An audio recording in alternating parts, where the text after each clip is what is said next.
कहीं की ईंट कहीं का रोड़ा, भानुमति ने कुनबा जोड़ा।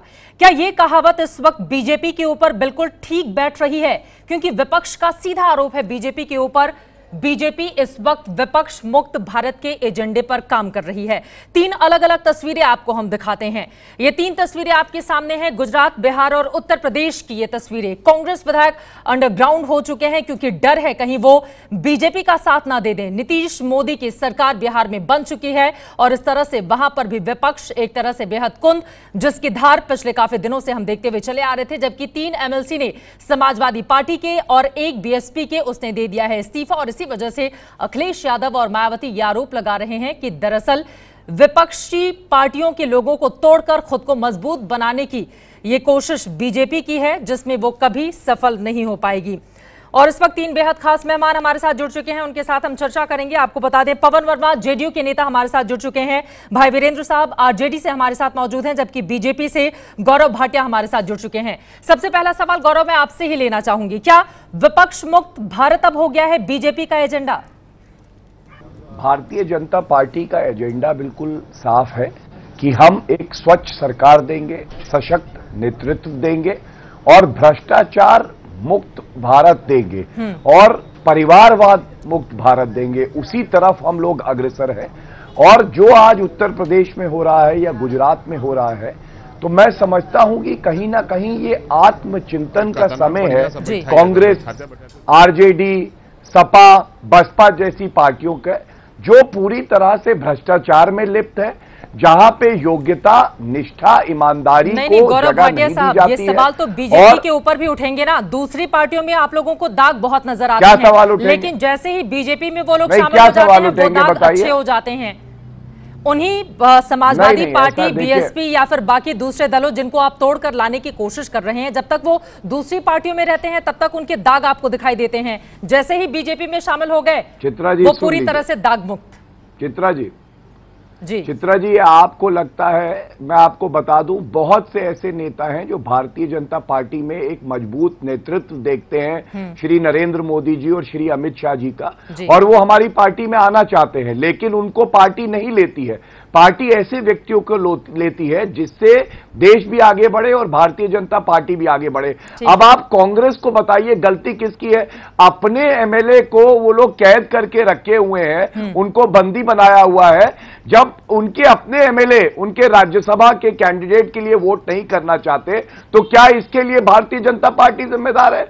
जब लालू प्रसाद यादव भ्रष्टाचार में लिप्त होते हैं, मायावती लिप्त होती है और जवाब नहीं देते जनता को कि इतने करोड़ों की संपत्ति कहां से बनाई, क्या इसके लिए भारतीय जनता पार्टी ही जिम्मेदार है? जब 20 लोग एक परिवार के सत्ता का सुख भोगते हैं समाजवाद के नाम पे, क्या इसके लिए भारतीय जनता पार्टी जिम्मेदार है?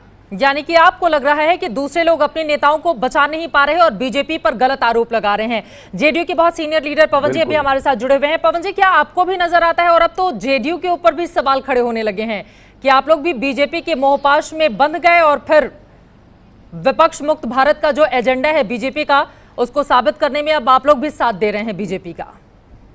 नहीं, पहली बात तो मैं मानता हूं कि किसी भी लोकतंत्र में विपक्ष का होना जरूरी है जी, और नहीं भारत अभी पूरी तरह से विपक्ष मुक्त हुआ है, पर यह विपक्ष की असफलता है, उसकी नाकाबिलियत है कि जो बार बार कहा जा रहा था, और नीतीश जी ने खुद कहा था जी, जब उन्होंने बीजेपी से अभी नई सरकार बनने के पहले, कई महीने पहले वो कहते थे कि एक विश्वसनीय नैरेटिव के साथ आप एक सुनियोजित ढंग से एक देशव्यापी ढांचा बनाइए जिसमें एक विपक्ष का एक विकल्प तो हो, एक वैकल्पिक विचारधारा तो लोगों के सामने रखिए। बिल्कुल, पर उस पर कोई काम नहीं हुआ। और एक दूसरी चीज मैं आपसे कहना चाहता हूं कि देखिए, भ्रष्टाचार के मामले में उसको छुपाने के लिए उसको धर्मनिरपेक्षता का चोला पहना करके छिपा देने की कोशिश, ये तो धर्मनिरपेक्षता को ही जैसे कहते हैं डिवैल्यू करता है। ठीक है, तो ये इन सब चीजों के वजह से विपक्ष अपने आप में असफल हो गया है। आपको लग रहा है कि विपक्ष अपने आप में असफल हो रहा है, बीजेपी कुछ नहीं कर रही है। चूंकि आपके सहयोगी है इसलिए आप ऐसा ही बोलेंगे।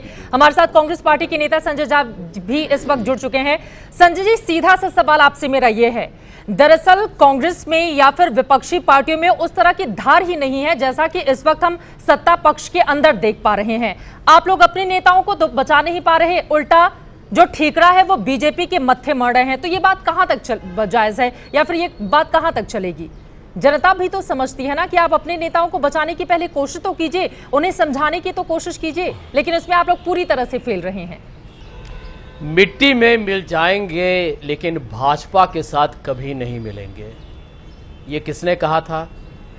नीतीश कुमार जी ने। जी। संघ मुक्त भारत बनाना बहुत ही अनिवार्य है यदि देश को बचाना है, ये किसने कहा था? नीतीश कुमार ने। देखिए, आज आप भारत के सामने एक अजीब दौर देख रहे हैं जहां पर एक तरीके से चालबाजी, बेईमानी का एक प्रतीक, एक मिसाल हमारे सामने पेश है। एक बिहार के चुनाव के 2 साल नहीं हुए जी, जब मोदी जी के गुजरात के हत्याकांड पर नीतीश कुमार जी ने बड़े कठोर शब्दों का इस्तेमाल किया था। दादरी में जो लिंचिंग हुई थी उस पर उन्होंने कहा कि मोदी जी चुप क्यों हैं, ठीक है, ये सांप्रदायिक शक्तियां तो देश को खत्म कर देंगे। आज बिहार के जनता के साथ, भारत के आवाम के सामने आप प्रजातंत्र का एक विश्वासघात का एक प्रतीक देख रहे हैं।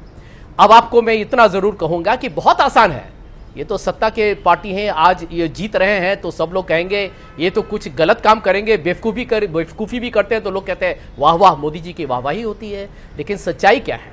सच्चाई यही है कि आज आप देख रहे हैं जो गुजरात में और उत्तर प्रदेश में हुआ है, जैसे इन्होंने अपने पैसों से लोगों को खरीद रहे हैं। ठीक है, यहाँ पर प्रजातंत्र की नीलामी हुई है। लेकिन संजय झा जी, लोकतंत्र को जिसके पास पैसा है वो खरीद लेगा। ठीक है, मोदी जी, एक मिनट, आखिरी में आपको इतना ही कहूंगा कि ये सिर्फ बिहार का ही एक उदाहरण मत लीजिए। ये भारतीय जनता पार्टी ने अरुणाचल प्रदेश में, गोवा में, मणिपुर में, उत्तराखंड में भी कोशिश की, अब बिहार में। जब ये सत्ता नहीं जीत सकते हैं तो पीछे से आएंगे। मुझे बहुत अफसोस है, खेदजनक है कि अंत में हमने ऐसे शख्स पर विश्वास किया जो अंत में एक आस्तीन का सांप निकला। लेकिन राजनीति में हम लोग सब सीखते हैं। देखिए, लंबी दौर है और भी चुनाव होंगे, भारत की जनता भी ये प्रोग्राम देख रही है। चलिए एक बार मैं इसका जवाब जेडीयू से ले लेती हूँ। पवन जी, जिस शख्स पर भरोसा किया गया वो आस्तीन का सांप निकला, सच्चाई लोग जान लेंगे। ठीक है पवन जी, जल्दी से। किसने किसके साथ विश्वासघात किया और किसने किसका भरोसा तोड़ा, इस पर अगर संजय झा कभी आत्मचिंतन करेंगे, मेरे मित्र हैं, तो शायद ये समझने लगेंगे कि एक नेतृत्व का पूरी तरह से अभाव हो गया है कांग्रेस पार्टी में और अपनी नाकाबिलियत का वो ठीकरा औरों पर फोड़ना चाहती है। नीतीश जी तो 17 साल तक एनडीए के हिस्सा थे, बीजेपी के पार्टनर थे। उस वक्त तो आप उनकी आलोचना करते थे, पर आपने भी तो उनके साथ हाथ जोड़ा महागठबंधन बनाने के लिए, तब अवसरवादिता नहीं थी। और आज जब नीतीश कुमार और जेडीयू निराश हो गई कि आप कोई हस्तक्षेप भी नहीं कर रहे बिहार में, खुलेआम भ्रष्टाचार चल रहा है, वो मैं जवाब देना चाहता हूं संजय जी, भाई कम से कम आप केंद्र में या देश के स्तर पर बड़ी पार्टी है, हस्तक्षेप तो कीजिए। गौरव, मैं लौटी हूँ आपके पास, एक बार इसका जवाब ले लेते हैं। कुमार के साथ खड़े हुआ और कहा कि ये गलत है, ये भ्रष्टाचार। बिल्कुल यही तो बात है संजय झा जी, इस चीज को आप मानिए कि नेतृत्व का संकट इस वक्त कांग्रेस पार्टी के भीतर है। आपका जो सबसे बड़ा चेहरा है, राष्ट्रपति चुनाव के लिए जब नामांकन करने के लिए आपका उम्मीदवार जाता है उस वक्त वो गायब रहते हैं, बड़े मुद्दों पर वो खामोश रहते हैं। नीतीश कुमार उनसे मिलकर आते हैं, कहते हैं भ्रष्टाचार के मुद्दे पर हमको समझौता नहीं करना चाहिए, उसके बाद भी वो चुप्पी साध लेते हैं और अंत में आकर वो कहते हैं कि पिछले 4 महीनों से मुझे पता था कि नीतीश कुमार खिचड़ी पका रहे हैं बीजेपी के साथ मिलकर। तो ये तो सीधे कमी है उनकी, मनाने की, रोकने की कोशिश तो किए होते। संजय झा जी, देखिए, देखिए, मैं गौरव जी उनके साथ भी मैं बहुत बार बहस किया हूँ, हमारे साथ बहस किया उन्होंने जब वो समाजवादी में थे। मैं खुद भी, मुझे बहुत इज्जत है गौरव जी के लिए और पवन जी के लिए। लेकिन मैं आपको एक बात जरूर कहूंगा, वर्तमान में हमें बात करना पड़ेगा, अब तो कोई हमारे पास दूसरा विकल्प है नहीं। आप तो बात को घुमा रहे हैं, मैं सवाल क्या पूछ रही हूँ, आप जवाब क्या दे रहे हैं? जेडीयू के प्रवक्ता कहते हैं, नहीं, आप, मैं जवाब दे रहा हूं। मैं आप सुनिए, आपका हक है कि आप हमसे प्रश्न पूछें, मेरा भी हक है कि मैं वो जवाब दूंगा जो मैं देना चाहता हूं। जो आप सुनना चाहती हैं वो मेरी जिम्मेदारी नहीं है। नहीं, आप अपनी सहूलियत से ही जवाब देंगे, लेकिन जो सवाल है आप उस सवाल का जवाब देंगे। भ्रष्टाचार, हाँ, आप थोड़ा संयम तो रखिए, थोड़ा संयम रखिए, शांति, थोड़ा बाबा रामदेव का थोड़ा योगा सबको करना चाहिए। अच्छा, हम आपको बता रहे हैं बाबा रामदेव, सुनिए, बाबा रामदेव क्या पक्ष अब आप भी लेने लगे? अच्छी बात है, मछली बाजार न बताए तो अच्छा रहेगा। नहीं सर, मेरा सवाल आप सुन नहीं रहे हैं। और देखिए संजय जी, मेरा सीधा सा सवाल ये है, राहुल गांधी हर बड़े मुद्दे पर खामोश रहते हैं। राहुल गांधी राष्ट्रपति के नामांकन के दौरान वो मौजूद नहीं रहते हैं। राहुल गांधी ये बोलते हैं कि नीतीश कुमार बीजेपी के साथ मिले हुए हैं 4 महीने। अरे जो 4 महीने से मिला हुआ था आप उसको छोड़ देते तो इसमें कांग्रेस पार्टी का कद बड़ा हो जाता। बाद में इस तरह की बयानबाजी का क्या मतलब है सर? जवाब देना चाहता हूं संजय जी। अब आपका प्रश्न खत्म। जल्दी से बैठा हूं, मैं भी बैठा हूं। संक्षेप में पवन जी जरा सुन लीजिएगा जी, मैं भी बैठा हूं। अचानक व्यापम भ्रष्टाचार नहीं है, व्यापम भ्रष्टाचार नहीं है, या पीडीएस स्कैम भ्रष्टाचार नहीं। आरके सिंह, पवन जी, आरके सिंह भारतीय जनता पार्टी के एमपी, कोलगेट 2G की बात करिएगा थोड़ी सी। भारतीय जनता पार्टी अभी ऑगस्टा वेस्टलैंड की बात करें एमएलए का सीट बेच आप रही तो है। व्यापम की बात करते हैं, नहीं था व्यापम में 2 करोड़ में जब भारतीय जनता हमारे पार्टी अपने किसी टिकट नेता को का बेच नाम रही नहीं आया थी, उसमें। वो भ्रष्टाचार नहीं था। वेस्टलैंड में क्या हुआ वो सबने बिरला देखा। सहारा डेयरी भ्रष्टाचार नहीं है। आप ये बताइए ना, उन्होंने रोकने की कोशिश करी, छत्तीसगढ़ में भ्रष्टाचार नहीं है, गुजरात में भ्रष्टाचार नहीं था, विजय माल्या भ्रष्टाचार नहीं था, ललित मोदी भ्रष्टाचार नहीं था।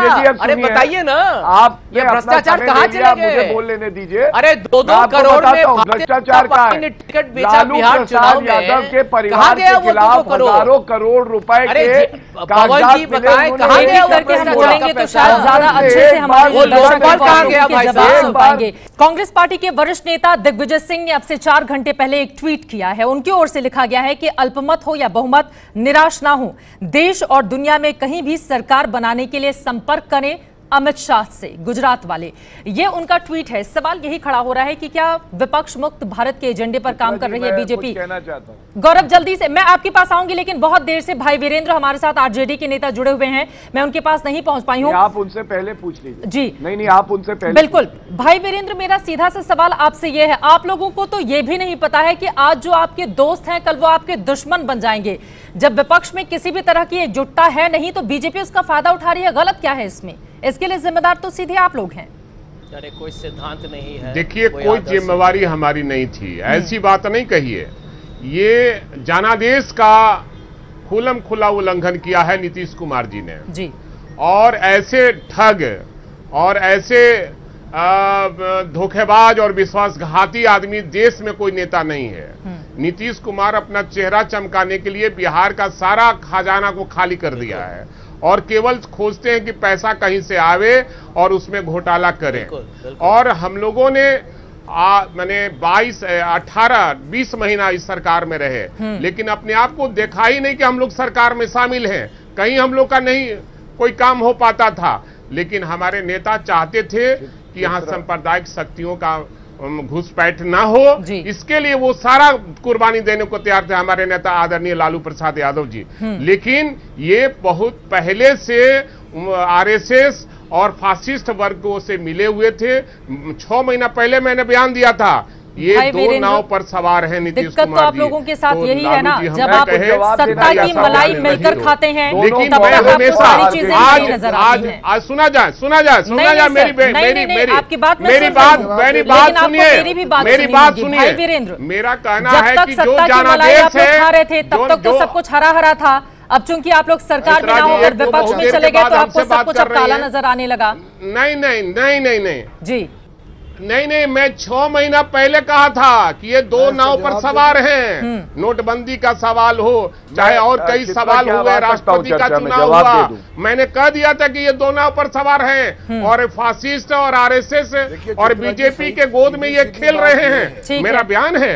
और नीतीश ऐसा सगा नहीं जिसको नीतीश ठगा नहीं। और नीतीश जी का दूसरा नाम, चलिए ठीक है, समझ गए मैं आपकी बात, और आपकी बात को जेडीयू और बीजेपी ने भी समझ लिया होगा। गौरव भाटिया कुछ कहना चाह रहे हैं, उसके बाद में ठीक है सर, उसके बाद में पवन जी के पास जाऊंगी। गौरव जल्दी से।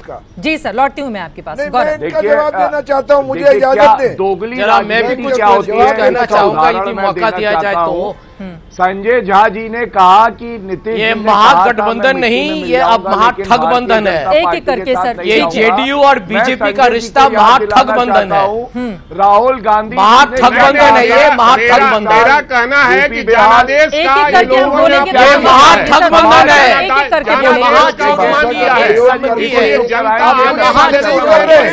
आने वाला समय में जनादेश ये भारतीय जो सम्मान नहीं किया उसको जनता सिखाने का काम करेगी। सर वक्त की कमी है, अगर एक एक करके हम बोलेंगे तो शायद सबकी आवाज ज्यादा अच्छे से हमारे दर्शक समझ पाएंगे। जल्दी से पवन जी आपका जवाब, चूंकि सबसे ज्यादा सवालों के घेरे में इस वक्त जेडीयू है, तो मैं चाहूंगी 2 लाइन में आप जल्दी से जवाब दीजिए। कुछ अपनी बात पूरी करना चाहता था चित्रा जी। जी लौटती हूँ गौरव, जल्दी से पवन 2 लाइन में जवाब देता हूँ।